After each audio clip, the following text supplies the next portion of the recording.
प्राचीन समय की बात है। एक नगर में धर्मदास नाम का एक गरीब लेकिन अत्यंत धर्मपरायण ब्राह्मण रहता था। उसकी पत्नी भी बहुत श्रद्धालु थी।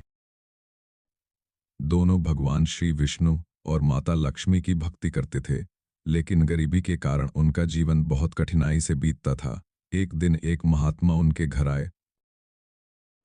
ब्राह्मण दंपति ने अपनी सामर्थ्य के अनुसार उनका आदर सत्कार किया। उनकी सेवा से प्रसन्न होकर महात्मा ने कहा, यदि तुम ज्येष्ठ माह की पूर्णिमा का व्रत श्रद्धा, भक्ति और विधि विधान से करोगे तो भगवान विष्णु और माता लक्ष्मी की कृपा से तुम्हारे सभी कष्ट दूर हो जाएंगे।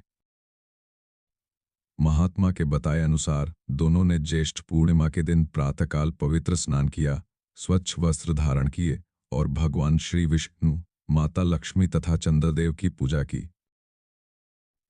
उन्होंने व्रत रखा, कथा सुनी, दान पुण्य किया तथा जरूरतमंद लोगों को भोजन और जल का दान दिया। दिन भर भगवान का स्मरण करते हुए उन्होंने सायंकाल आरती की और व्रत का पारण किया। कुछ ही समय बाद उनके जीवन में सुख समृद्धि आने लगी। धीरे धीरे उनकी आर्थिक स्थिति सुधर गई, घर में धन धान्य की वृद्धि हुई और परिवार में सुख शांति का वास हो गया। ब्राह्मण दंपति ने कभी भी अहंकार नहीं किया और हर वर्ष ज्येष्ठ पूर्णिमा का व्रत पूरी श्रद्धा से करते रहे। उसी नगर में एक धनी व्यापारी रहता था, जो धनवान होने के बावजूद अत्यंत घमंडी था। उसने ब्राह्मण दंपति का उपहास उड़ाते हुए कहा कि व्रत और पूजा से कुछ नहीं होता। समय बीतने पर उसके व्यापार में भारी हानि हुई, परिवार में कलह बढ़ गया और वह अनेक संकटों से घिर गया। जब उसे अपनी भूल का एहसास हुआ, तब वह ब्राह्मण के पास गया और उनसे मार्गदर्शन मांगा। ब्राह्मण ने उसे भगवान विष्णु की भक्ति करने, ज्येष्ठ पूर्णिमा का व्रत रखने तथा दान पुण्य करने की सलाह दी। व्यापारी ने सच्चे मन से व्रत किया, गरीबों की सहायता की और भगवान से क्षमा मांगी।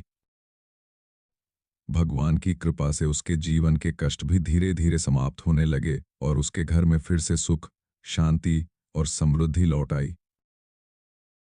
तभी से ऐसी मान्यता है कि जो भी श्रद्धापूर्वक ज्येष्ठ माह की पूर्णिमा का व्रत करता है, भगवान श्री विष्णु, माता लक्ष्मी और चंद्रदेव की कृपा उस पर बनी रहती है।